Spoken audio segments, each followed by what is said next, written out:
Welcome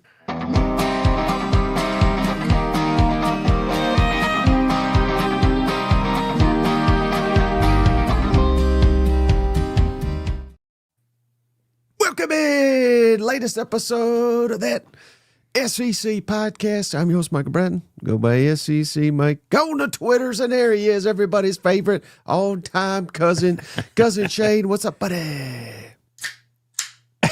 Hey, buddy, what's going on? Oh, I'll tell you what's going on, Shane. We got us one hell of a weekend here, buddy, in the SEC. 7 conference games. Only thing finer would be if Florida and Georgia were playing this weekend. But, hey, they get 2 weeks off to get fired up for their game coming up. But, man, and not only do we have 7 games, Shane, these are, I'd say 6 of them are complete toss-ups. Brother, to say the least, right? I told you, Morristown Honda, I could have Morristown Honda at just about every one of these games. In fact, there's 2 that I flipped right before I got on here because I just started thinking again, you know, and probably, yeah, I know, but it just feels like that, right? It's like, yeah, this team's winning, and then that little doubt starts creeping in, but what if this happens? Or what if this happens? And I feel like that's exactly what's going to happen this weekend.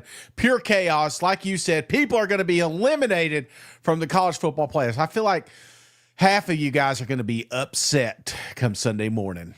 The other half should be pretty happy, though. Yeah, so, man, wild weekend. And if you haven't already, go check them out. Maybe when this is over. But posted 2 interviews today. Matt Hayes talking all things Florida Gators coaching search and all the hot seats around the SEC. We got our friend Gabe Diorman from Power Mizzou to preview the Missouri-Vanderbilt game and talk why Eli Drinkwitz, he's got all the reasons in the world to stay at Mizzou. So 2 great interviews on the channel. Go check them out. And, buddy, I'm really just buying time because I still don't know who I'm going to pick. Is that the case? I may, because cousins don't know this, but after the show, I'll send my picks, you know. And sometimes there'll be some marks, and sometimes there won't be any, but there may be a couple crossed out. You may convince me throughout the show that I may have got 1 or 2 of these wrong. Right. Well, I'll tell you what you got right, buddy. What's that?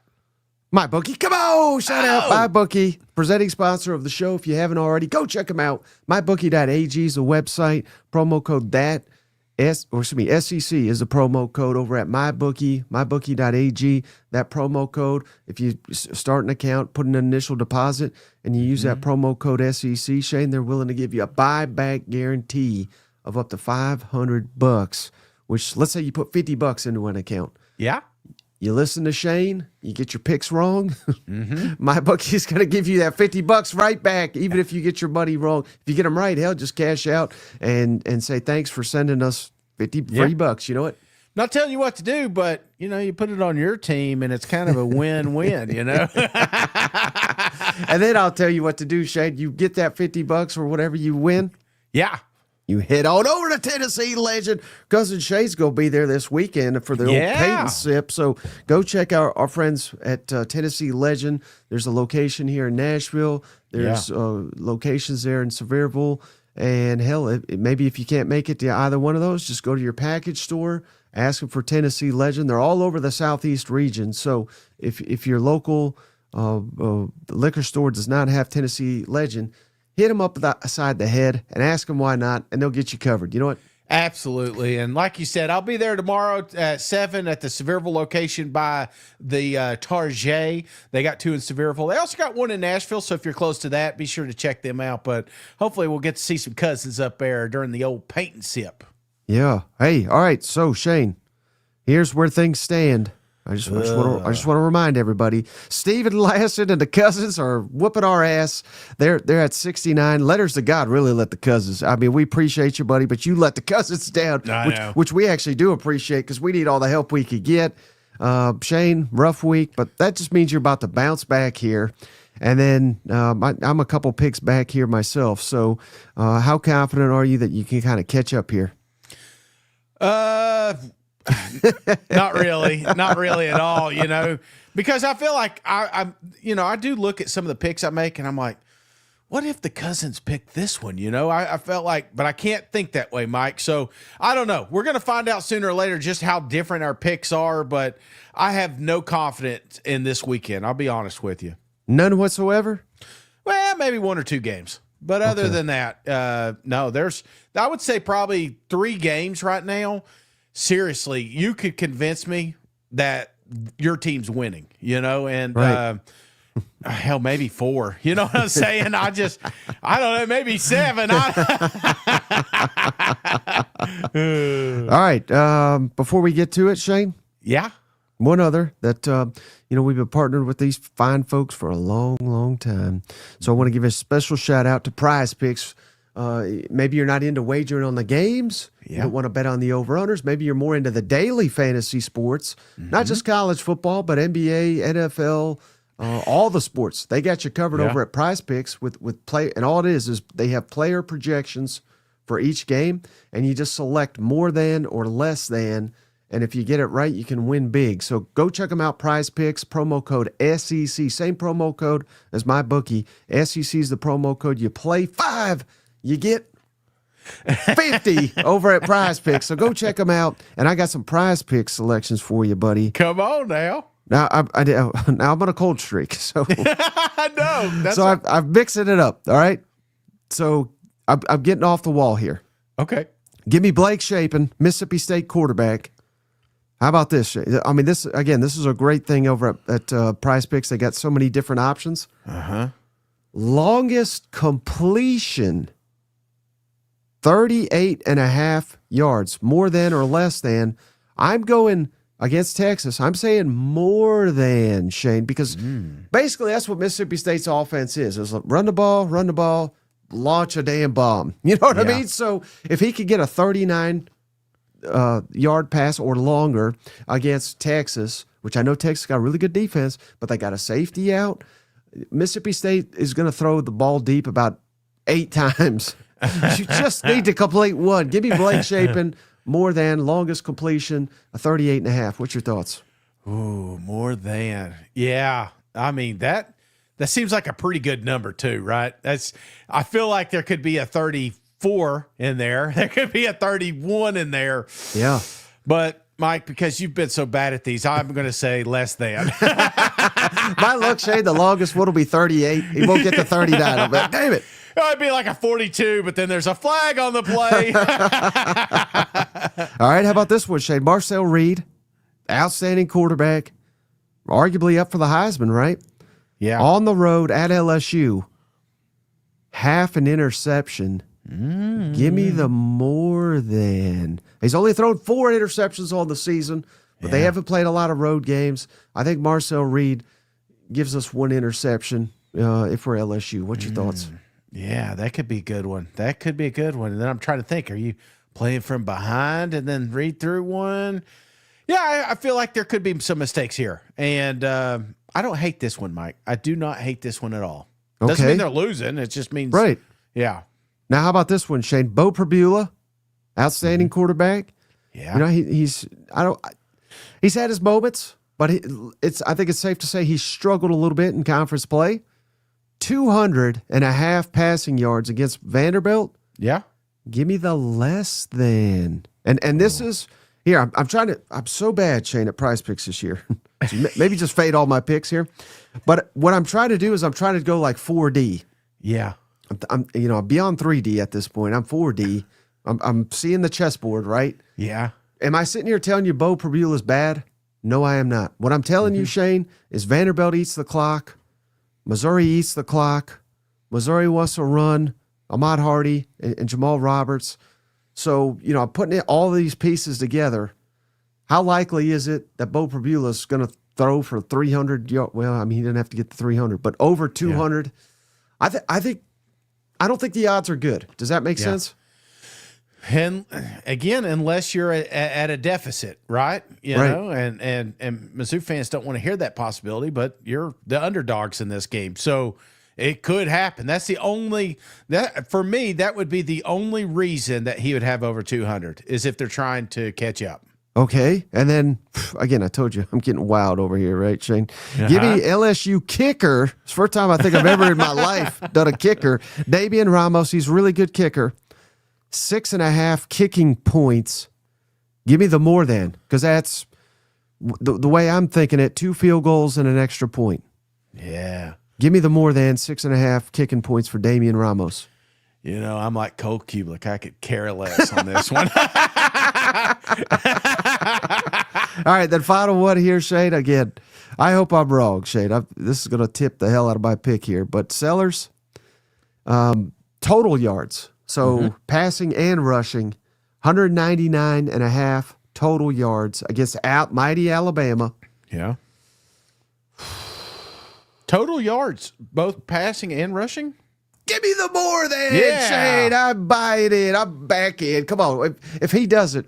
Now, where I'm concerned, I think he could get this, but he's been known to take an 18-yard sack a season. Yeah, that's true. He could get up there, and then these 18-yard sacks really could kill me on this one. But, again, we're talking one of the most talented players in the country. And, hell, even if let's say, worst-case scenario, Carolina gets in a giant hole. Yeah. He's going to have to throw out of it. You know what I mean? Yeah. So 199.5 total yards, passing and rushing. I like the more than. Hell, he does it about every drive. It's just horizontal and not vertical. You know? They're saying less than 100 for Sellers. Oh, man. Piling on them Gamecocks. I don't know. I feel like Sellers could have him a day. You know, it doesn't have to be a great day. Just, I mean, think about that. You say 60 yards rushing. That's not crazy. 60 yards rushing and then 150 yards passing. Yeah, I feel like that could happen. I mean, they could lose by 50 points, Shane. Yeah. And I think he's getting 200 yards. Yeah, they just keep running him. You wanted to run him, so here we are. Okay, final thing, Shane. Yeah. Before we get into the predictions, as always, special shout out to our man James Bryant, meteorologist. James Bryant, go check him out on the Facebooks. He's got over 100,000. That's like 20 times the followers we have. And then on the Twitters, he's KATV James. This is a wild weekend for weather, Shane. It's going to affect a lot of football games. Cousin Rick, I see in the comments, he's going to hit on that one, as well as the Arkansas, Auburn, a lot of these games. I mean, this is Cousin James Bryant. This is his week to shine here.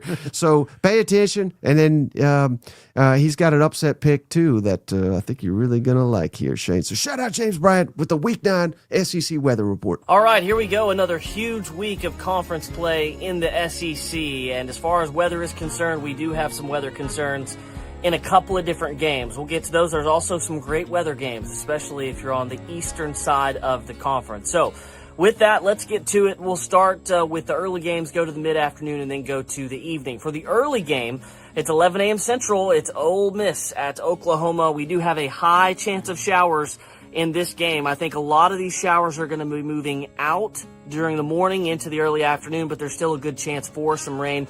My hope is that the thunderstorms are pretty much gone, so this doesn't affect the game being played. Again, there's a low risk of lightning. I wouldn't call it a high risk of lightning, though, so I think a good chance the game gets played. The high is 67. That rain chance is 70%. Just to the east in Fayetteville, this is another game that's going to have weather issues. Wind gusts could be up to 20 miles per hour in this game. There's a little bit of a higher chance that we see some lightning in this game, but again, it's not like last week with A&M where it's hail and wind and that kind of thing. So this is just going to be a steady rain. It's a rain game for Arkansas versus Auburn. Does it affect Arkansas's offense? Does it affect Auburn's offense? Not really sure what we're going to get here, but I'm sure we'll see a full stadium once again as somebody's O will go. Both teams 0-4. So it's a rainy day expected for the entirety of the game there in Fayetteville. A 90% chance of rain and a high of 64. Those are the early kickoffs. Let's go to the mid-afternoon games. Much better weather for these. This 2:30 Central, 3:30 kickoff. Alabama at South Carolina. It's sunny and 70 with light winds. It'll be cooler after sunset, right after the end of the game. Missouri at Vanderbilt. Big matchup here in Nashville. It'll be 72 degrees and sunny with an east wind around 5 miles per hour. A beautiful afternoon in Nashville. And then the other mid-afternoon game is Texas at Mississippi State. My upset pick of the week, I think Mississippi State ends the SEC losing streak. I think they get this one.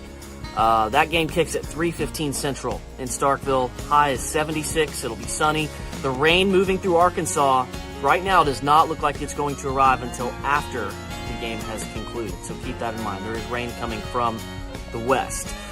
So a good mid-afternoon time slot. Let's go to the night games. We have Tennessee at Kentucky.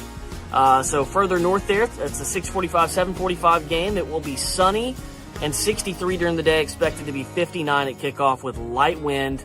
Not bad weather for that one either. The biggest weather concern I have for the entire weekend is not actually Fayetteville or Norman. It's going to be down in Baton Rouge because Texas A&M goes to LSU. I think that this game has a real chance to have a delay because the thunderstorm chances are much greater here. You have all that humidity from the Gulf. These storms are going to produce lightning. So this game kicks at 6:30 Central. Thunderstorms are going to build to the west during the game. I think they're going to be producing lightning. They're going to move towards Baton Rouge right around kickoff. Now, you know, our model data shows one thing that's not always exactly what happens. You could end up with the storms maybe sitting 10, 15, 20 miles away from campus, and it doesn't affect the game. Maybe it's just rain that affects the game. But I think there's a good chance that it rains during the game at some point. And I think there's a good chance of thunderstorms. And you see the lightning data there. Doesn't look good. And that's a 6-hour time window, this lightning model. Really beginning in the late afternoon and going through the evening hours. See a lot of concentrated lightning west of Baton Rouge, but I think it gets into the Baton Rouge area at some point, and it looks like some of that rain that moves into southeast Louisiana could be heavy at times. That tells me that there's going to be thunderstorms. So Texas A&M and LSU, big asterisk there. I think there's a possibility for a weather delay during that game. So the big weather issues this week are in Norman with just rain, Fayetteville with wind and some rain and maybe the outside shot of a thunderstorm, and then in LSU for LSU A&M, that's where I think thunderstorms are going to be the most likely. So make plans to keep up with your local forecast as you are headed out to any of these games. Otherwise, if you're going to a good weather game, enjoy it. It's going to be another great week of football. Bring your ponchos this weekend, Shade. You know what? Not a sponsor this week, but you remember we used to do that. You get to the game, you wouldn't think about it. I mean, you're a kid, you're not thinking about rain, and then there we are putting that little 25-cent poncho on, that grocery bag, basically. We're all in the same orange color. You know? Every one of us was soaking wet. I don't even know if it was worth it. Just embrace the weather. I love it. This is football weather, man. Hey, Ron Mexico says, any thought to picking against the spread? I feel like we do that every week. I think you give participants more opportunity to gain ground when you need to. Yeah. We'll give you the scores, and then you want to math it up. I mean, we do that. I mean, in fact, that's when I do a couple parlays. I just keep posting those. But been doing pretty good on the old parlays here, Mike. Yeah, lately, how dare you keep that to yourself? It's the only thing making me money right now. And that and betting on my team or against them. All right, Shane. Yeah. Are you ready to make your picks for Week 9 in the SEC? Let's start with mighty Alabama, Shane, on the road. Oh, wait. Hey, real quick. Yeah. I threw this statistic at Steven. Mm-hmm. I just want to confuse you a little bit more. Okay. Before you reveal your picks. Because I don't know. This stat blows my mind. So, SEC teams with back-to-back road games in the conference. Does that make sense? Yes. Game 2 of a back-to-back road schedule. Last season, Game 2 of a back-to-back road schedule, they were 2-6, and this year they're 0-3. So that not a single team has won on their second consecutive conference road game. And who do we have in that exact scenario this week, Shane? A&M at LSU, Ole Miss at Oklahoma, Missouri at Vanderbilt, Tennessee at Kentucky, and Texas at Mississippi State. So basically every difficult game that's hard to pick, I'm just throwing another curveball at you to say, buddy, there's going to be some upsets this week. You know what? Yeah, I'm going to be upset if no, I'll tell you what. I'll tell you who's not going to be upset in this game, Mike, and I'm not going to spend a lot of time talking about it, but I'm going to tell you right now. There is a national championship contender that's going to be on that football field this Saturday, and it is not the Gamecocks, right? I feel like last week was the last chance, was the last hoorah before South Carolina really starts to reel. Fans are upset. Shit. Fans are running around campus right now, wanting to get their offensive coordinator fired. And by God, I'm surprised nobody has. But they will after this one, because this will not be a football game. And I hate to say it, Gamecock fans, but you're about to get ran through by that Alabama Crimson Tide. Steven Up, you're going to love this one. Give me Alabama 35, South Carolina 17. I feel like Alabama is right there to figuring it out. And I feel like we walk away Saturday saying they just did that, man. These wide receivers, phenomenal. The running back, is Jam okay? Is he going? I imagine he's going to be out there. He'll be good. Ty, just another little piece to that Heisman race. In South Carolina, what are they fighting for? You know, their coordinator that nobody wants. What, any concern though that Bama's playing 5 conference games in 5 weeks? I mean, that's got to beat the hell out of you at some point. We did talk about this, right? And maybe that's why I didn't put 42 or 49 points on this thing. And I just hell, they haven't scored that many all season unless you count ULM. There has been 0 things. Lenore Sellers. I mean, we're begging people to take PrizePicks at 199. Is that what that number was? 199.5. I mean, think about that, Mike. When we were in the offseason, we crowned this dude as the best quarterback in the country. And I'm not putting it all on Lenore Sellers, but he has got nothing around him. The running game, nail. You know, the lineman, not helping him. He's running for his life back there. Wide receivers, every now and then we get one emerge. Shit, if it ain't for special teams, there ain't nothing special about this team, Mike. And I'm going to tell you right now, South Carolina they're in the gutter right now, and I feel like Alabama's going to really expose that this Saturday. Well, you know how you get out of the gutter, Shane? How's that? You whoop Alabama's ass. Come on, buddy. I mean, crazier things have happened. It is Cocktober. You know what I'm saying? So I'm kind of getting tired of saying that myself, but I don't know, man. I mean, hell, LSU was a 10-point game. Missouri was a 6-point game. I know last week was pretty bad. And I mean, I'm like stretching to find reasons to believe in this team, but I don't know, Shane. I don't know. I got a feeling that South Carolina's going to get their ass whooped. I hear you, Shane, but I just think it's going to be closer than anticipated, mostly because of that Alabama playing 5 games in 5 weeks against conference foes. This is the first time in that stretch that they're not playing a ranked opponent. Mm-hmm. And hell, how many times have we got to see it, Shane, where old Kalen DeBoering and his team sleepwalks through a damn road game against an unranked team as a big favorite? I mean, it literally happens every time. So why wouldn't it happen here on Saturday? I think it's hard to get up for this game for Alabama. I really do. So give me a win. But give me Alabama 28. Give me South Carolina 17.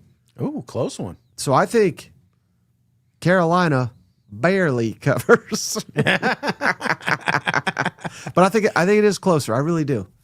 Yeah, I don't. I honestly, Mike, would not be surprised if this isn't one of those 14-0 games early. You know, Alabama. I mean, that's what they've been trying to do. That's what Grubb and them want to do. They want to jump on teams. Right. And if they do that, you take this crowd out, which is barely hanging. They're on live support as it is, you know. And if that happens, I feel like Alabama just runs with it. Hey, shout out Shane Parks. He says, Cousin Shane says the Cocks get exposed. Yeah, get exposed. Yep. Well, how about this, Shane? Will this team get exposed? For your sake, they better not. How about Tennessee, Shade on the road at Kentucky. Tennessee favored by 8.5 points. Over-unders 54.5. Game. There's a night game. The late game, 7:45 Eastern, 6:45 Central on the SEC Network. Who do you like in the ball game? Oh man, I wish. Why isn't this at 9 o'clock in the morning. You figured that would be a good time for this game. Now, listen, Mike, I you know me, I love this game just because of the history of it. And unfortunately, we don't get to celebrate the bourbon bet. A lot of people say, hey, I like that bourbon behind you. How'd you get all that? Well, I got that. That's Kentucky fans sent it to me after they got their ass kicked by them Tennessee Vols. Now, I'm not going to say I didn't send any up there because I did, because there was a time when Kentucky was relevant. There was a time when Kentucky actually won games in this matchup. I don't think that happens this week, but I'm not super confident either, because one of the things you pointed out the other day, Mike, what'd you say, 4 games in a row of one possession scores, and I've been a part of it. I've been a part of every one of those and walking away, scratching my head saying, why the hell was that one close? And I feel like this could be close too. It's either going to be close or it's going to be a blowout. I don't think there's any in between. And I think there's 2% chance that Kentucky is the victor here. 2%. That means 98% is coming to the Vol. So Tennessee 31, very close game. It's gonna make a lot of Vol fans nervous. Probably pissed at Josh Heupel and his weight. I don't know why that's a big deal anymore. Jeez, a bunch of fat shamers out here. Kentucky 24. So give me Vols by 7. 31-24? 31-24. Okay. Hey, shout out. Shane, Steven Up real quick. Shit. Yeah. $50. Happy birthday. It's Steven Up's birthday. I'm going to play his jingle for him here, Shane. And I see the donations. I'll get to those too. Showing up for them boys in Tuscaloosa. It's Steven Up. Roll Tide. Happy birthday, Steven Happy Up. birthday. He says, hey, Mike. Yeah, early birthday for me tomorrow. Celebrating mine today, cousins. Happy birthday, Happy Steven Up. birthday. Yes, I just took the wife out. That's what I did today. So, Stephen, I will never forget your birthday. And if I do, I'm in trouble. So, hey, will you be sweating it out if it is a 7-point game in the fourth quarter here? Yeah, and I'm going to tell you why. Can I ask you, I didn't even get an update here. What's McGowan? What's his situation? Have you got an update? Is he questionable, probable? Yesterday he was questionable. So we'll get an update here in about probably at the end. Yeah. 45 minutes, 30 minutes, yeah. I will say that would be the big one for me, because say what you want, I think McGowan's a fantastic running back and an awesome piece of this offense that's kind of emerged here lately. Say what you want, it was a sloppy game last week, but 2 weeks in a row between them and Georgia, I thought Cutter played well. I thought he played well, but need some other dudes to emerge. And I feel like this is going to be the easiest test. This isn't Georgia. This isn't Texas. This is a Tennessee team that just, pick your number for the amount of rushing yards you'd like to have. That's kind of what it feels like. So if they're able to get that balance, that's what worries me. But at the end of the day, it seems like every time we watch this game, explosive plays is always in Tennessee's favor, and that's usually how this thing's won. Any concern that old Joey Schwagular is not so swaggy on the road, Shane? Well, I mean, we got to have crowd noise for that, right? I think it helps Kentucky that it's at night, Mm-hmm. But, I've been to Kroger at night. It's not too loud. Just kidding. This could be the last stand, though, for old Stoops. I don't think he's getting fired on Sunday or anything. Yeah. But this is the one they really treasure. Yeah. I know tennis. You said you liked it. I think you like it because they always whoop their ass. But they like it because this is the one game of the year they really despise the team they're playing. I think even more than Louisville, if I had to guess. But I did get done listening to the shout out Nick Roush and Adam Luckett, their Kentucky Sports Radio 11 Personnel podcast, and it's an hour of them talking about their most agonizing losses to Tennessee. It's a really good listen, Shane. I think I'll send it to you. You'll die laughing. But I love watching those two guys after a loss. It's like Eddie and them after a loss. It's just complete cinema. Liquid says Kroger the store is louder than Kroger Field. That's right. Can you? Yeah, I don't know, Shane. I mean, last week against Texas. Kentucky should have won that game. Yeah. So maybe they got some momentum going. I think their quarterback, Cutter Boley, I really like him as a player. Redshirt freshman. He's still got a long way to go, but he outplayed Arch Manning last week. I think that goes without saying. course, that doesn't really say a whole lot these days. But, he had a good game. I think he's getting better and better. He's only had 5 starts, I believe. So he's starting to come along. You're right, Seth McGowan. That's going to be a huge issue. If Kentucky can run the football, Tennessee's been giving up some insane rushing statistics. So that'll be critical in the football game. How about this, Shane? I didn't realize this, but Tennessee is one of the worst teams in the damn country when it comes to red zone defense with the opponent scoring touchdowns. Yeah. Over 81% of the drives that Tennessee allows into the red zone are converted into touchdowns. It's 135th in the country. There's only 136 teams. So damn near. So if Kentucky's getting a red zone, they're scoring. Yeah. But here's the problem, Shane. Kentucky, they're 104th in that stat too. So basically, if Tennessee gets the red zone, they're going to score too. So I think this game is going to be a little bit higher scoring than people realize. Because again, Bowley's good. Tennessee, their offense, it's got to keep Mark Stoops and Brad White up at night, because for as good as they can look against other, like Georgia and Texas, somehow they show up for those games. Their defense does. Well, not this year against Georgia, but when it's at Kroger Field, they certainly corral Georgia's offense. They have no handle on Tennessee's offense. Right. And that's about all Tennessee has this season. So I do think it'll be a close game. I don't think it'll be a blowout. But give me Tennessee 33. Give me Kentucky 28. Yeah. What kind of meltdown, if at all? Well, yeah, there will be one. If Tennessee loses, what's the on a scale of 1 to 10 meltdown level on old Rocky Top? I would say a strong 8. Because this is a Kentucky team that we are not afraid of. And when I say we, I'm talking ball fans. They're looking at, they've got it right. We get past Oklahoma, we get past Florida in the swamp, we get Vanderbilt. That's like the conversation we're having about college football playoffs. No one is worried about this game, and you should be, because I'm telling you, man, this is a feisty they team, and they've got a lot of heart for everything they've gone through and everything that, guys like us making fun of them, they don't care. Outside noise is turned off, and they keep improving the way they're doing right now. They're going to catch an SEC team or two, and I just hope it ain't this weekend. If Kentucky wins, which neither one of us is predicting, they'll be 3-4. Do they make a bowl game, Shane, with the remaining schedule at Auburn? That may be the first interim week. Florida at home. Florida's already at an interim.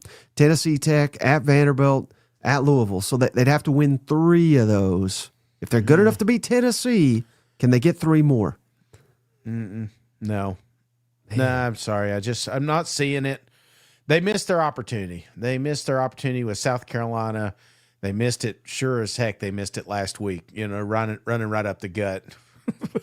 I think you could be wrong. It could be, but I'm probably not. Because Auburn can't win a game to save their life. Whoa. Don't you talk about the best 3-4 team in the country like that. All right, we'll get to that in just a second here. How about this one, Shane? From one UT to a fake UT. How about Texas, Shane? Going on the road at Mississippi State. Them Longhorns, Shane. Favored by 7.5 points. Over under 45.5 total points. 4:15 Eastern, 3:15 Central on the SEC Network. Who do you got winning this one? Mike, we're supposed to pick Texas, right? I mean, that's what we're supposed to. That's what my notes say. Pick Texas. You're supposed to pick Texas in this one because, A, Texas is a good football team. Texas has Arch Manning.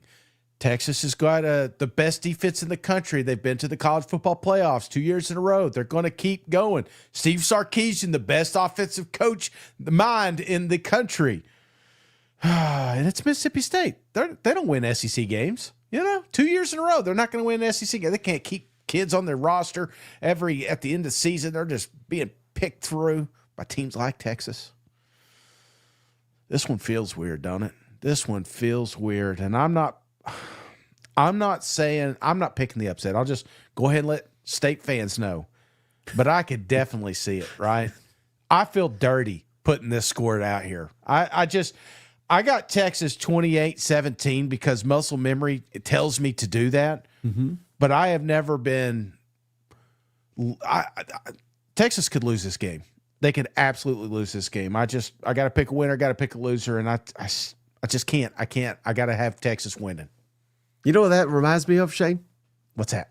You last week saying LSU's going to beat Vanderbilt just because you just can't get over that. You know what I mean? Know. So, how about this? I've been doing some digging, some stats here, Shane. Texas, number 16, dead last in the SEC, rushing in SEC games. Mm-hmm. What? Can't run the football. Texas, number 16, dead last in SEC, in conference, in offensive plays of 10 or more yards. So they're not getting explosive plays. Right. Can't run the football. No explosive plays. Quarterback struggling. Offensive line struggling. And how about this? You said it yourself. Texas, mighty Texas, elite defense. Number 12 pass defense in SEC games. And they're starting safeties out. I guess Blake bomb shaping down here and these speedy receivers. You know what? So I don't know, Shane. I don't know. It's getting loud down there, Shane. Sarkisian. Should he be calling the plays? George Manning, should they sit him? I mean, hell, they brought in that other kid for remember a play against Florida. I was like, yeah, who's this guy? Should he be the starting quarterback? Oh, buddy. I think we're going to hear a little bit more of that this Saturday, Shane. Give me Mississippi State to beat Texas. Shane, I'm not going off the logos. I'm not going off of preseason hype. I'm going off of what we've seen this year. This year, State is a better team. Give me Mississippi State 24, Texas 21. Lock of the week. Oh, buddy. Yeah, what Arch should take his helmet off more often. Is that what you're saying? I can't argue with you there, Mike. But they are healthy now. I feel like the running backs will be good. I feel like, it sucks we're down not just a safety, but a team leader, right? So that's got to be factored in there as well. But you just can't overlook this football team. The thing for me, though, is Texas can't, right? I mean, the Boo Birds are out every week. This whole week is people asking Sarkisian, should he do this? Should he do that? That's trickling down to the locker room. They know what's on. They cannot lose another game. They lose another game, they're out. And then they're branded. 2025 has a brand that Texas sucks. And I don't feel like this team wants that. They're too damn talented, man. And yes, Mississippi State's playing well. Weren't they talented last week when they damn near lost to Kentucky? But weren't they talented when they got whooped by Florida? Put your smile on, Mike. A win's a win. Don't care how ugly it is. Have you been to Lexington? It's tough to get out of there with your wallet, So yeah, I'm not super confident in it, right? Yeah, but yeah. I told you.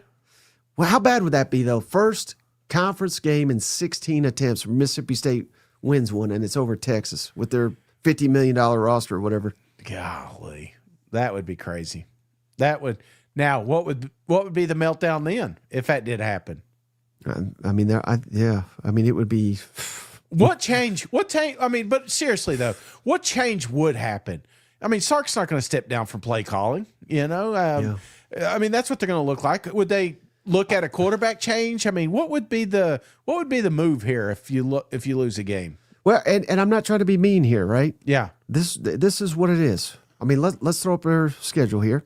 I think this is all. I don't want to say a lost season, but I mean, how many games are we going to get into this damn thing where we're like, well, they're going to turn it on? I mean, we're 7 games in here.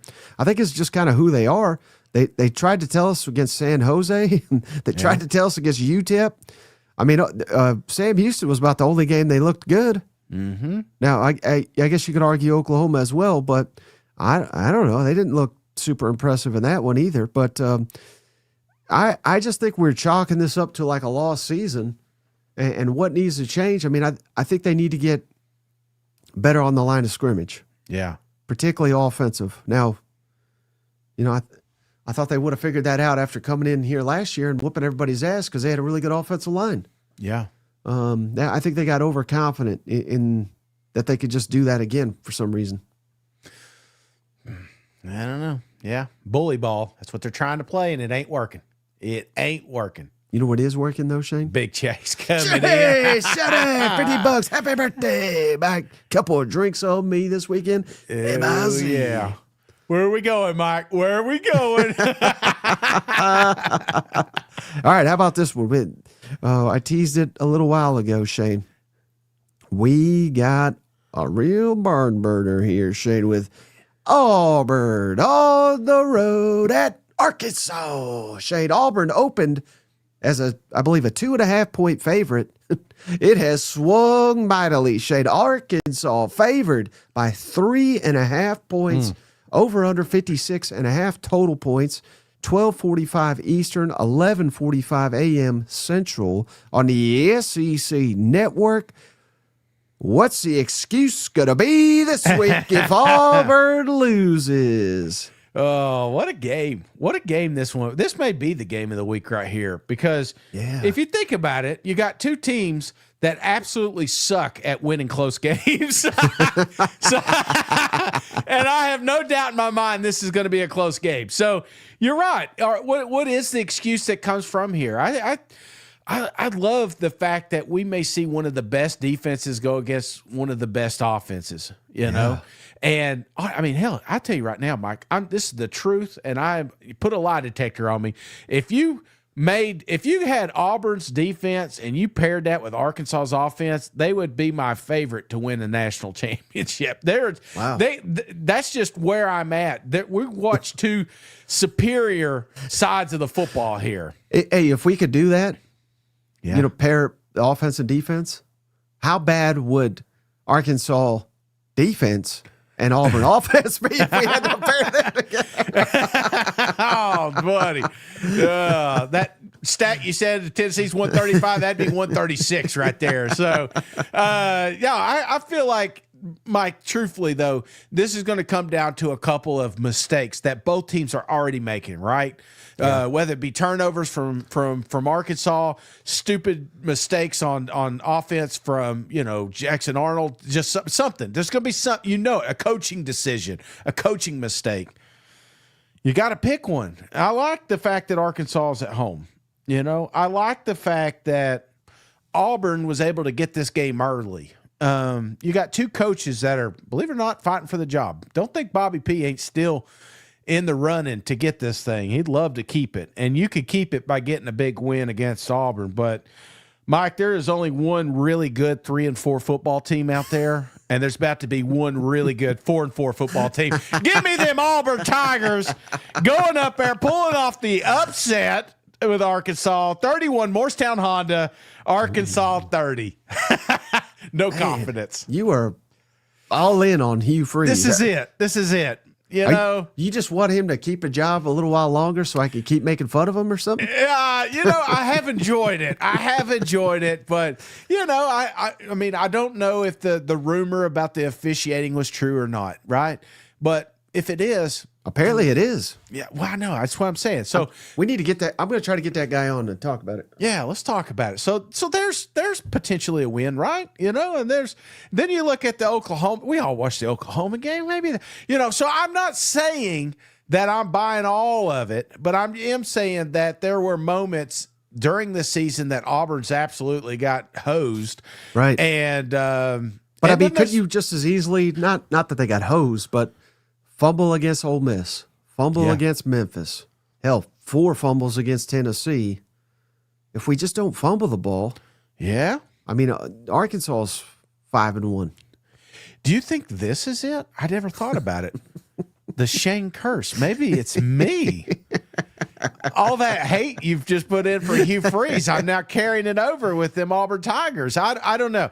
I honestly, and I told you at the start of this one, I feel like this is going to be a really, really good football game. Yeah. And Mike, it wouldn't blow. Like this is why it's Morristown Honda. It's the one I have least confidence in. I truly can't see Arkansas winning. I truly can't see Auburn winning. This is just a coin toss for me, and it's going to be a great, great football game to watch. Cousin Rick says, I need to take your keys, Cousin Shane. That's what family. He's cut off. Is it just your belief that I mean, really, if you really look at these two teams, Yes. they're both very close to winning more games, but you have a belief that Auburn is able to correct those issues. Is that what it is? Auburn has more talent. Is the main. It boils down to just talent. I love Auburn's defense. They're doing it. They're getting the job done. Now on the offense side, say what you want about Jackson. Not a huge fan, right? I mean, he's he's up and down. But I do like the running game. I do like the two receivers. I feel like, there are some weapons on that side of the football that can make this a very, very interesting football team. I can't say that about Arkansas defense, right? So that's kind of where I'm at. Does that fail again? Does Cam have multiple drops? Can they not get the running game going? If that happens, then Arkansas wins. But if they can get it going, and they should be able to do that against this Arkansas defense, then I feel like a balanced football game, which we've not seen Auburn do yet, yeah, they could absolutely beat the Razorbacks. How dumb is Hugh Freeze he had to know coming into this year he could lose his job. And he's like, you know what will fix this? Jackson Arnold. I mean, I thought he could hit. Yeah. But all offseason, we said he's the ultimate X factor. I always wonder, because we talked about like negotiations behind the. I've been Tony V. I'm not going to get onto that one because this is a football podcast, but I do wonder about the negotiations for some of these quarterbacks, right? Not just any of the players, but, Hugh Freeze is sitting there with all this money, and he's like, we want to go. I wonder how many they got no's from or how many rejections, or was this guy at the top of that list? You just kind of wonder because there have been a lot of transfer quarterbacks that have absolutely nailed it this year, man. And so, yeah, this would be a big whiff if Auburn fails to make a bowl game at the end of the season. Right. Well, it all started, not to rehash history. Yeah. Because they were after Cam Ward, who became number one pick. Now he's Tennessee Titans quarterback. And he frees. I ain't paying $1 million for. Remember that? That's where that quote came from. If they had Cam Ward 2 years ago, I mean, Auburn's on fire. And it's easy to sell Auburn when you have an elite offense. That's why you look at Lane Kiffin. Lane Kiffin has no problem getting quarterbacks. Why? Because he can turn on the tape and say, "This is what you can do here." They can't do that in Auburn right now. Yeah. Well, you've said a lot, Shane. Let me comment here that I think you're completely overlooking. Uh-oh. Them Razorbacks at home, buddy, with old Bobby P. Now, you're right. Auburn defense is legit. But how much longer can they keep us up, Shane, if the offense doesn't do their part? Yeah. Now, I did see, I liked what I saw from Auburn's rushing attack against Missouri. So there is optimism there, but those two big home games, Georgia and Missouri, I just feel like that was Auburn's opportunity to get a win and kind of turn the season around. Meanwhile, it's the exact opposite for Arkansas. They were going on the road at Tennessee, at A&M, right? Or no, they hosted A&M, but at Tennessee, and then A&M comes to town, and they're playing their ass off for old Bobby P. I think they're doing about as well as they can, but the same deal, you're right. I mean, they keep blowing games themselves. So who's going to blow this one? The weather is also an issue. Yeah. I don't know if that helps offense or defense really, but, I think most people think that helps the defense. I think that helps the offense. Yeah. Because you know where you're going, you know the play. Defense is trying to react, causes the defense to react slightly slower. Arkansas's, it don't matter. Their defense is already garbage. But Auburn, their defense, if they're a hair slower against this team, they're going to pay for it, Shane. Give me them Razorbacks winning this one, 28, Auburn, 27, Honda Morristown. So, again, I'm not super confident or anything, but leaning the home team here. I like it. And wouldn't blow my mind. In fact, if this was no, I won't say that. If this would have been 2 weeks ago, I would have said Arkansas without a doubt, but I'm starting to see a little bit of that slippage there. I'm starting to see some also some injuries. And one thing that you have to admit is Auburn has more depth than Arkansas does. And I feel like that's going to hurt them later in the season. Does Hugh get fired if they lose this one and drop to 3-5? Yes, sir. 9 out of 10 times. He sure does. All right, Shane. Oh, man. Speaking of, well, I think I guess we'll get to it. Okay. I'll tell you here in a minute. Shout out. This game's got me torn, Shane. I mean, I'm flipping it while I'm sitting here talking about it. We got Ole Miss on the road at Oklahoma. Shane, what a showdown. The footballs are split. Oklahoma, 5.5-point favorite, over under 52.5 total points. Noon Eastern, 11 Central, nationally televised on ABC. Who do you like in the ballgame?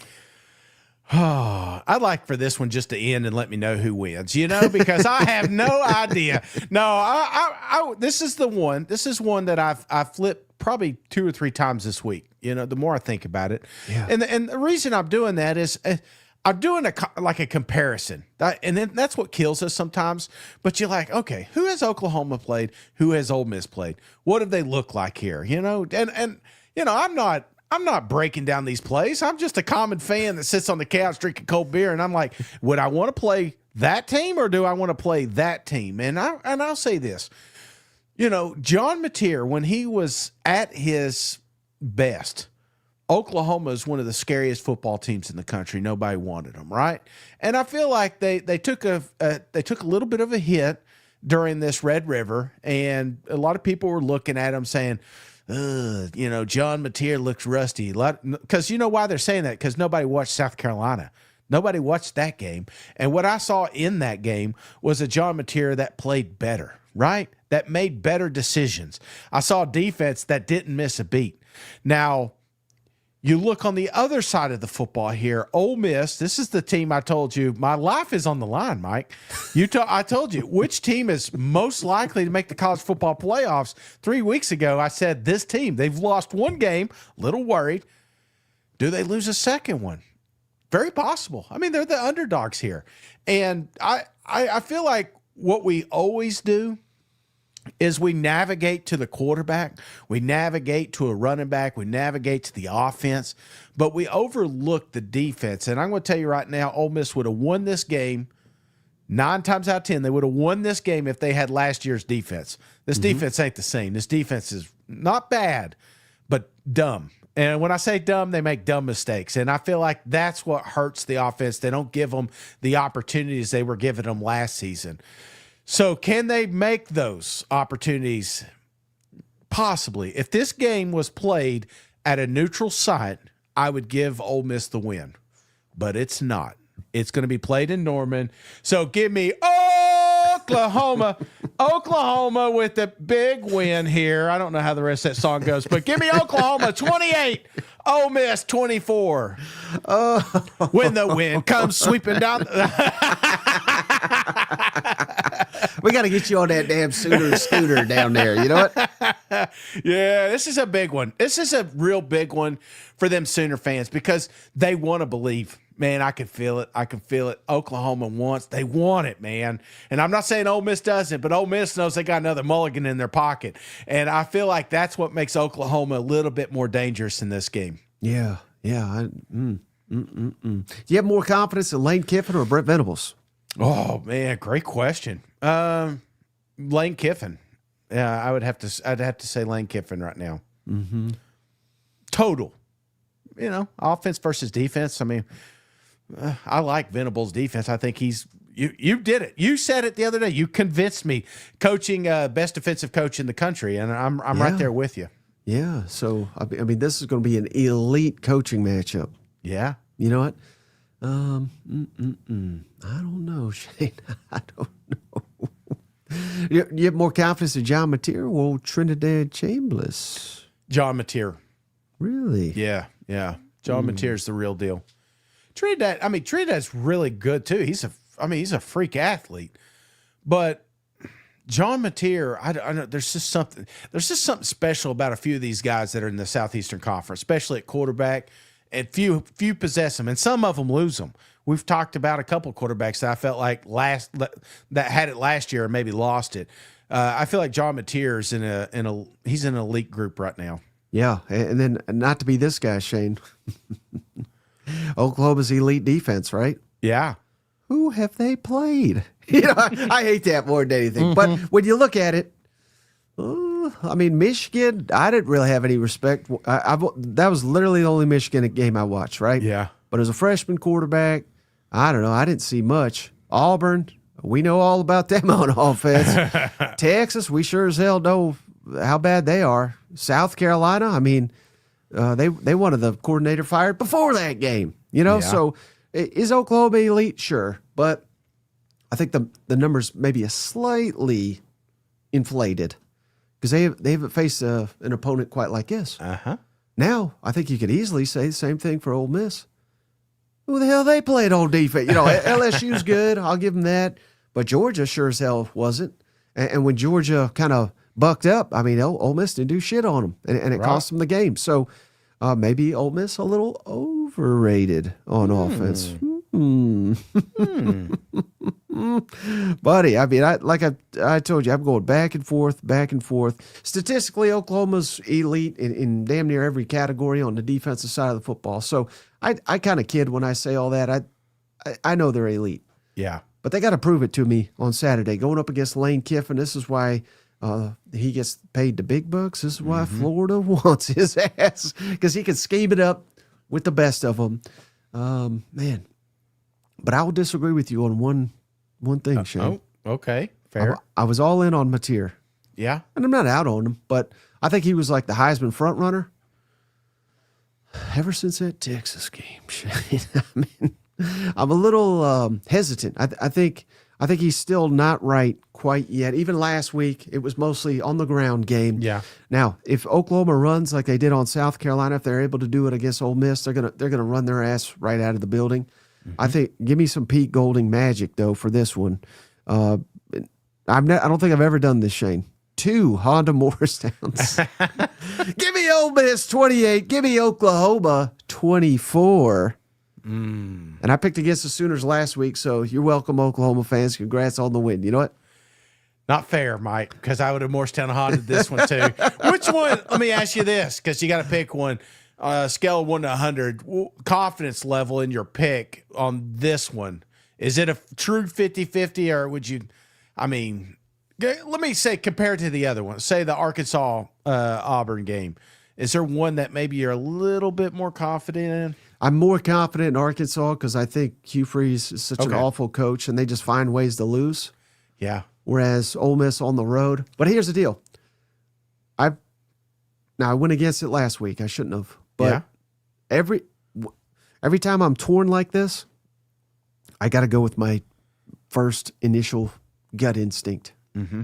And my gut instinct all week last week was Oklahoma. So I don't know why the hell I went and picked South Carolina. But this week I still don't get how Ole Miss is the underdog. Yeah. I think they should be favored in this game. Now, I'm not guaranteeing it, but I think Ole Miss is slightly better. To be fair, you talk about gut, and I trust mine. Look where it's got me. I had Ole Miss for 2.5 days this week, and then I switched it because I did what you did. I kind of looked at some of the games they played, and honestly, I looked at even Ole Miss. I tried to compare it against, like, have they played an elite defense? The best one I could come up with was with LSU. And I'm not saying they got lucky in that one, but, you know, that was a close one, man. You know what I'm saying? And can Oklahoma get 25 points? That's just kind of how I'm looking at it. Georgia had, I mean, this isn't Georgia from 3 years ago, 5 years ago. They let you know Georgia cannot get pressure on the quarterback. I don't think Oklahoma's going to have that problem. In fact, Trinidad, you thought he was running for his life during that LSU game. You just wait, because I think that's the key, is to get him on his heels and make him make mistakes. So for me, it came down to home field advantage, and I felt.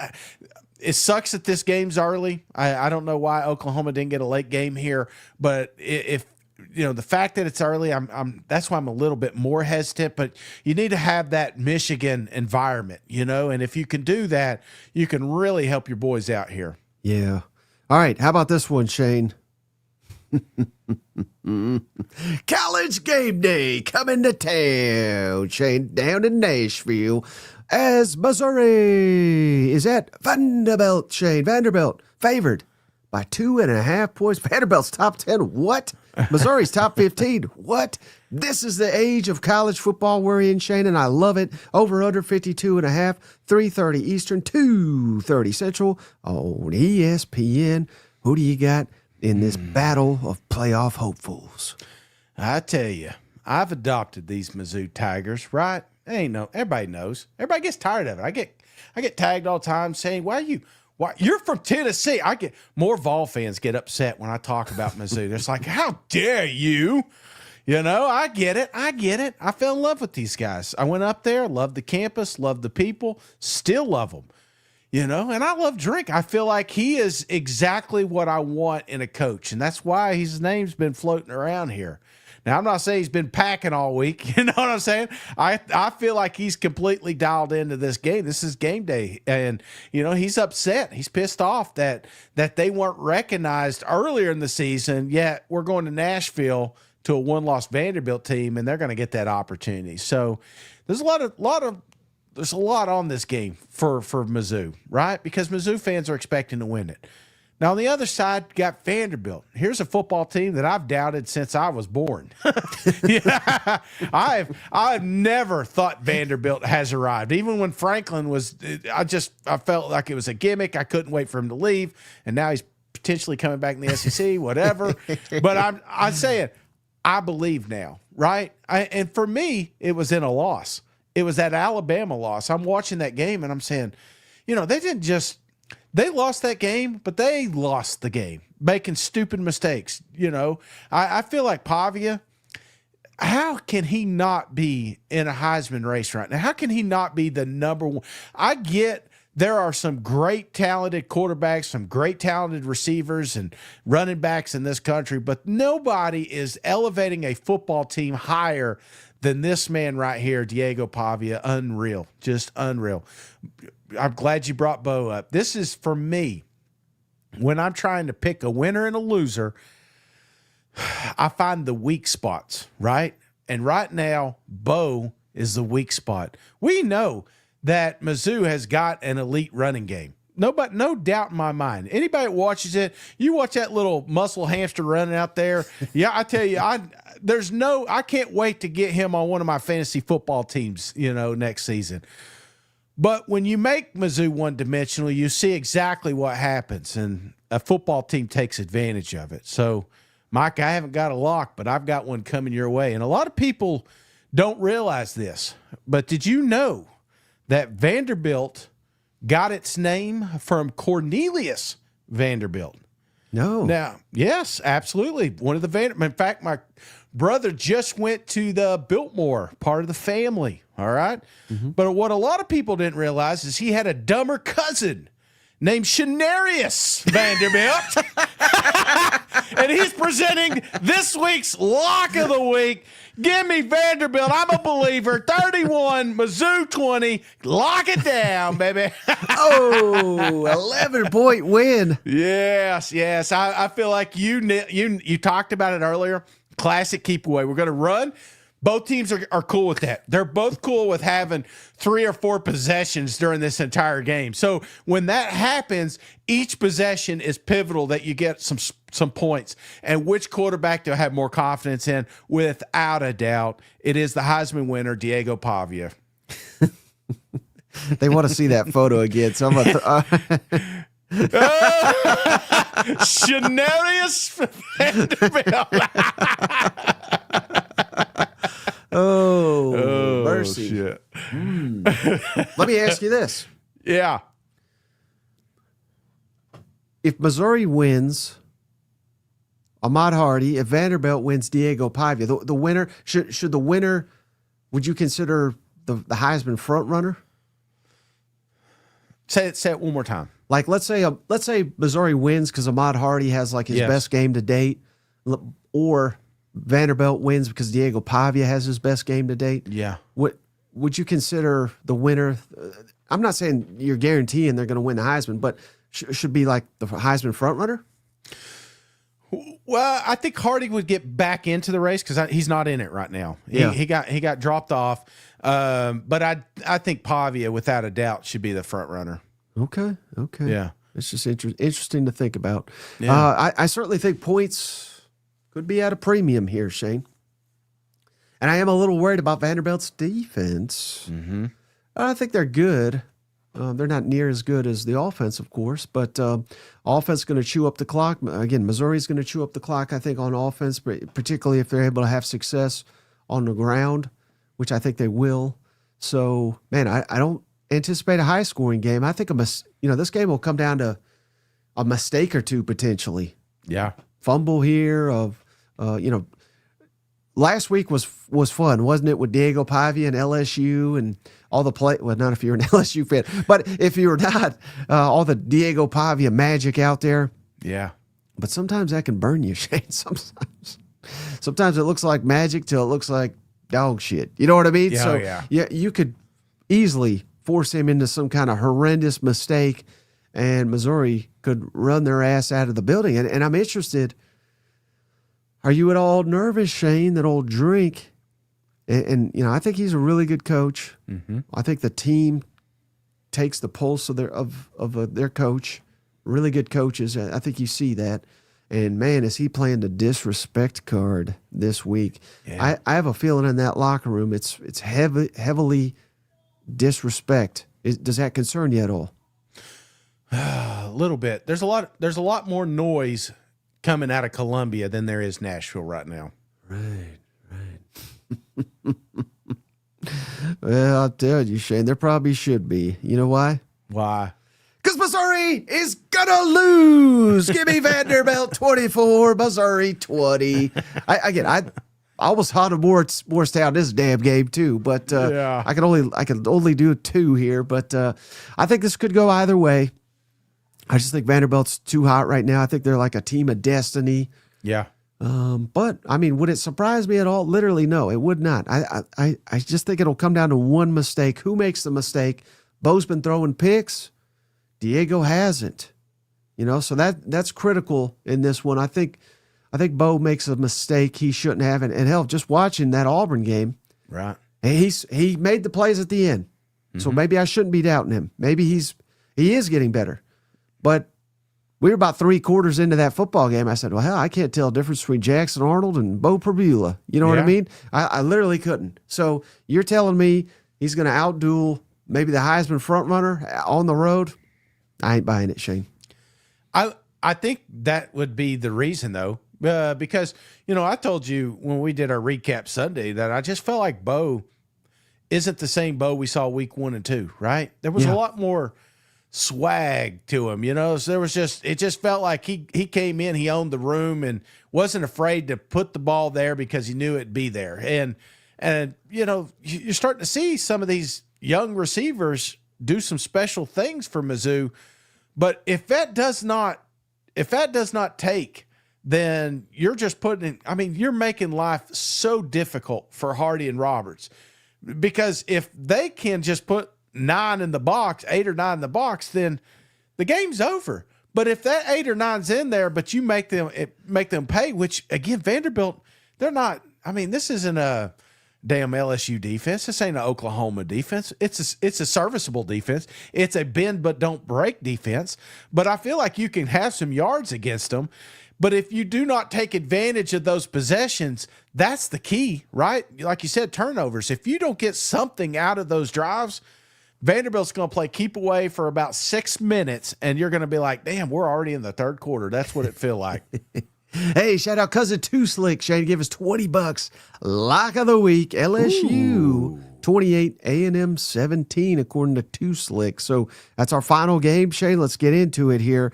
Mighty A&M, undefeated, only remaining undefeated team in the Southeastern Conference at LSU, Shane. Haven't won down here since they joined the SEC. They're 2.5-point favorites, so in Tiger Stadium. What? Over under 50.5 total points. Another night game, 7:30 Eastern, 6:30 Central Oh, ABC, and it sounds like we could be getting a weather delay, perhaps. Wonder how that could factor in here. But what do you like in this one? Well, I think we're talking about doing a watch party of this one, but I don't know if it's going to be at midnight. No, hey, I'll say this, man. I feel like there's two different stories coming into this one, right? You've got Texas A&M, brother. They're already thinking about December. Hell, they're thinking about January. You know what I'm saying? LSU's thinking about who their next coach is going to be. And I go back to this game last year. You know, this for me was when, like, I had my doubts about Brian Kelly, especially when he couldn't win a week 1 season opener, you know.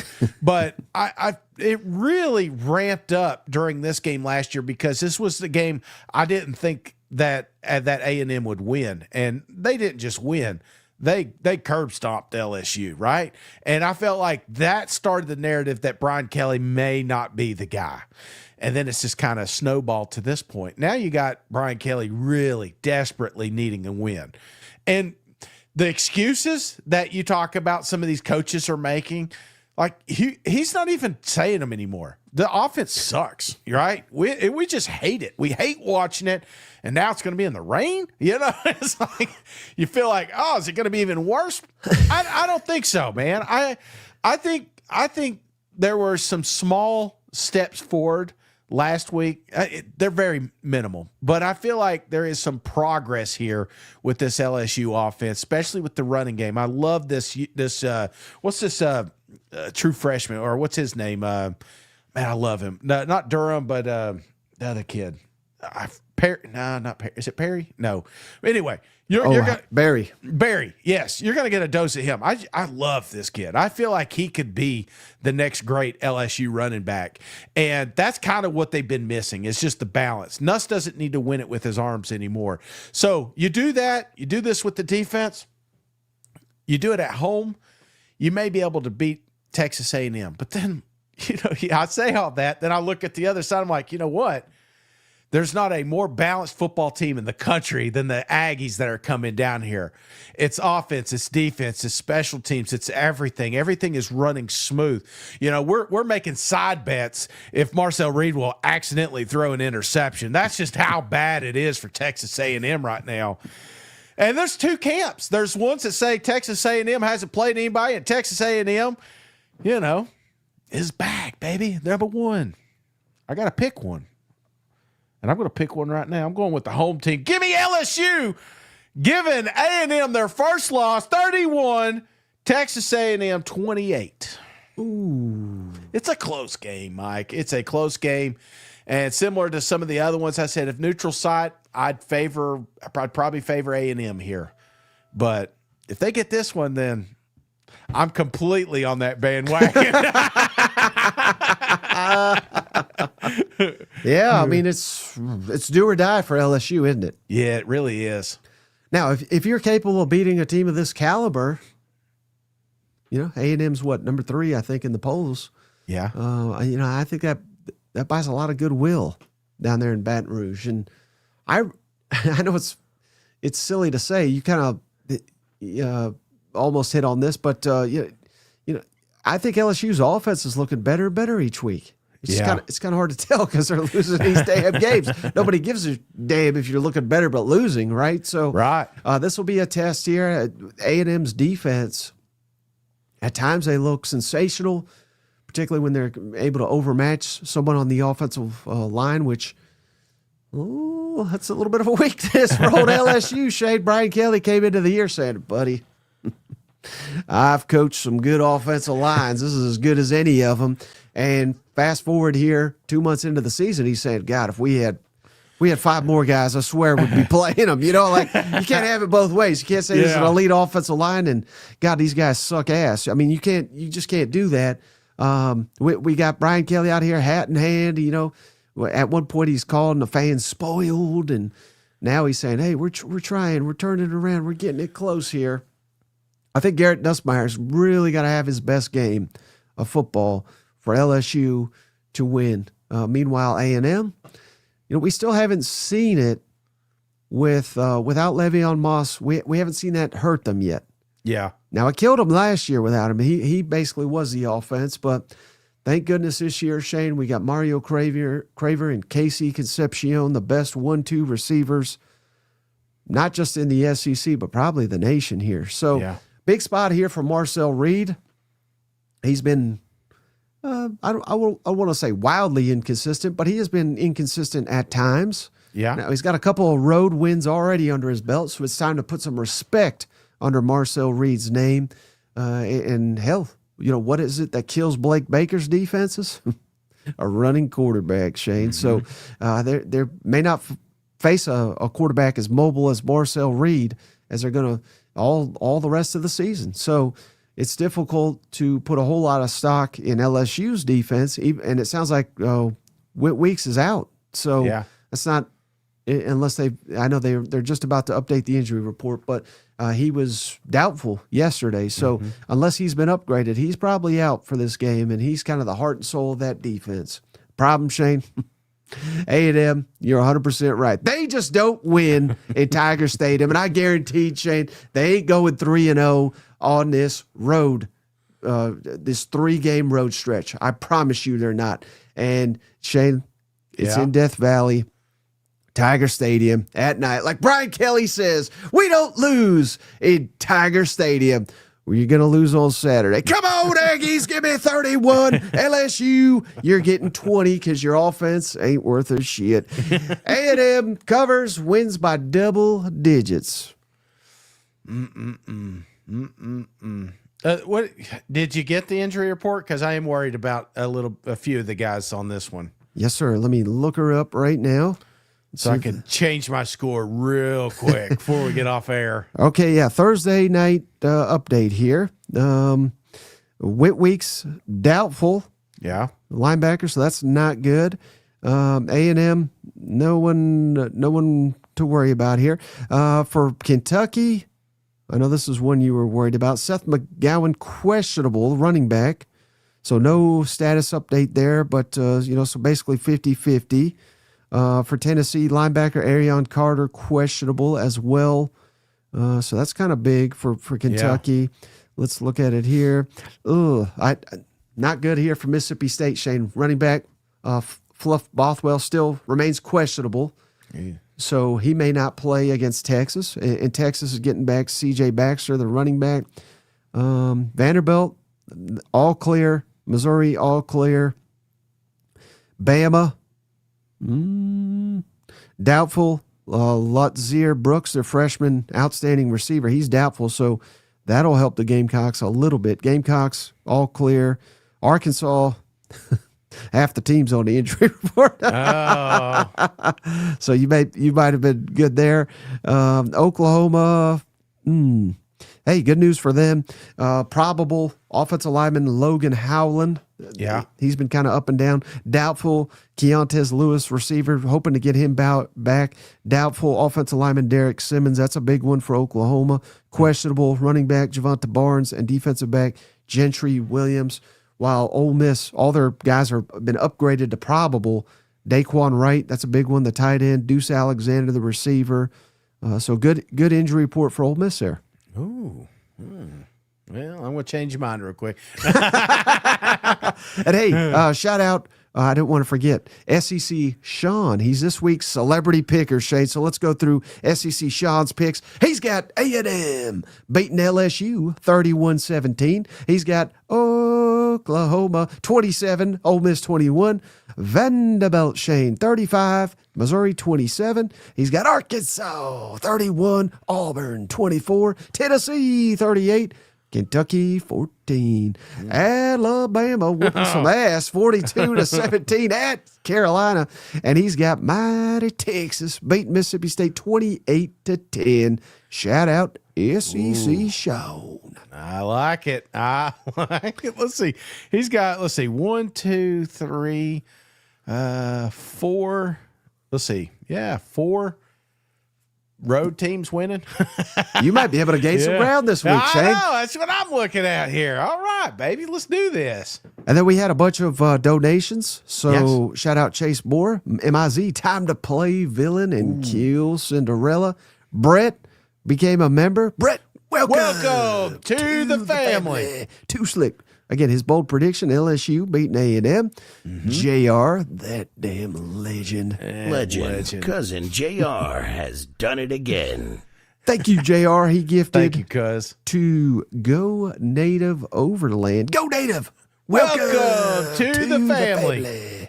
And then we got SEC Shane. He Yeah. gifted to Christopher Lyons. Christopher, Welcome to the family. Vols by 50. That's Shane's burner. He gifted one to Ryan Mitchell. Ryan, Welcome to the family. Uh-oh. Oh, yeah. Too slick. He got James Madden. James, son of John. Welcome to the family. Glenn Warsaw. He gifted a membership, Shane, to Lisa Gillespie McClendon. That's a mouthful. Welcome to the family. And then Liquid got 5 in here, Shane. Dang. Not a bye week for him Gators, is it? He got to save some of that buyout money, didn't he? Shane's other burner, Pork Chop. He got gifted. Ate a lot. The Coaster Guy, Derek Gunnerth, and So Very Common. Welcome to the family. Did you say ate a lot? Save a lot. Oh, I was gonna say- wait. Yeah, you're right. Ate a lot. Yeah. That could be my other burner. And then Steven up. He's back with some Yay! donations. Always Thank you, showing cuz. up for them boys in Tuscaloosa. It's Steven up. Roll Tide. Tide. Thank you, Steven up. He gifted Marcus Williams, Joe Dunnigan, Wyatt D, Sergeant J Dog, and Nathan. Welcome to the family. And then I think we had one more. Blake McPherson. Blake. Welcome to the family. Well, we got some down here at the bottom. Then we had AO Army Shane. As an Aggie Yeah. who lives in Louisiana, I beg of you, Aggs, beat the hell out of LSU. Appreciate you, Army. Gray gave us $5. Been too afraid to ask, but I watch podcasts every week. What the hell's Morristown Honda mean? Love the show. Real quick. Gig'em. Morristown Honda, a town Mike grew up in, was a car dealership, and it was one of the first car dealerships to have a digital sign. And the digital sign would always have a score prediction for the upcoming game against Tennessee and whatever team it was. And if Tennessee was playing ETSU, it'd be Vols 49, ETSU 0.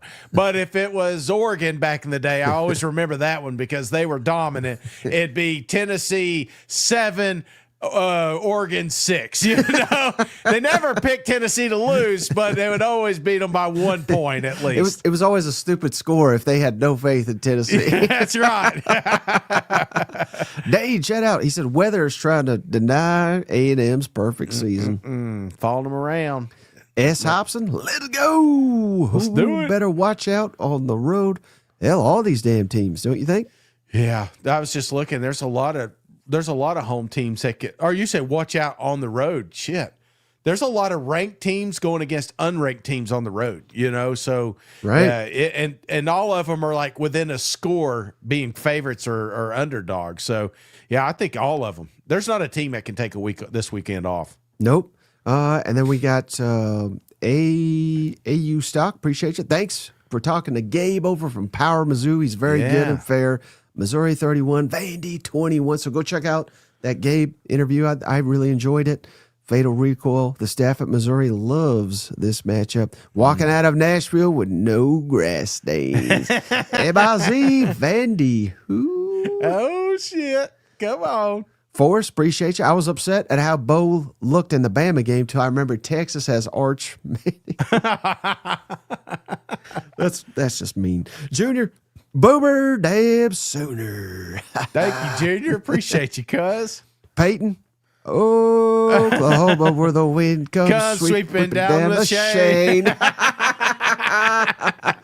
Dade, one Tiger team rebrand to the Spiders. Could be some cool uniforms. Too many Tiger mascots, not enough Spider mascots. A&M beats LSU Spiders. I don't know. Would you name any SEC team after a bug? I don't know. Couldn't do it. No. You know, it's weird. Like hashtag Gamecocks you can't do because I guess it has cocks in it. But maybe you make them spiders so that we can South Carolina Spiders. Spider cock. AORB says Maroon out Death Valley. That'd be fun. Yeah. Scott, appreciate you. Ballantin, hope I got Thank that you, right. cuz. Reed is the only quarterback that showed consistent growth each game in some facet. I could buy that, I guess. Reed is the only quarterback that is showing consistent growth. I would think Cutter's throwing it. I think he looks better. Taylor Green. Taylor Green. I mean, he's pretty much the same every week. Improvement. I mean, I said Nuss. What about Nuss Gunner? Gunner's a good one. I think he's getting better. Hell, he had like 8 touchdowns last week. Yeah, I guess so. Do you feel like I feel like I've Ty seen Gunner Simpson? stealing? Yeah, I feel like Ty. Yeah, from week 1 to now improvement, but each week showing consistent improvement. You know, there's been some down weeks for both those guys, in my opinion, Gunner and Ty. Mm-hmm. Well, wait, yeah, he says consistent growth. Yeah, If we can just remove growth. Arch he's consistent. Shout out Christopher Cantrell. Welcome to the family. And shout out the legend Rick Shane. Cousin Rick back again. It's Texas A&M's biggest fan, Cousin Rick. thank you, cuz. Dig 'em, Aggies. Stay healthy to all the teams and beat the hell. Hey, Scott's back. He gifted a membership, Shane. I'm trying to find it. Uh-oh. And here we go. Through Hayes. Welcome to the family. That's me Saturday. Kyle Deaton gave us $20, Hell Shane. yeah, Kyle. Missed the show, but had a question for y'all. You said the Aggies would not go undefeated during the 3-game road streak, but if they beat LSU, does that change y'all's thinking on it, or is Mizzou our toughest road game? I think Missouri's the toughest road game, Shane. Yeah. Above Arkansas, LSU, Missouri. Yeah. Certainly, I think Missouri's a hell of a lot better team than the other ones. Absolutely. I think, but I told you, man, this is it right here. If they beat LSU on the road, then I don't know if anybody's beating Texas A&M this season. They may go undefeated. Go undefeated. That's bold. Dane, A&M hasn't played anyone. Do you agree? Do not. Hell no. No. Notre Dame out on the road. Yeah. I mean, ask Arkansas about Notre Dame. Yeah. And then Midland Sooner became a member. Shane, Midland, welcome to the family.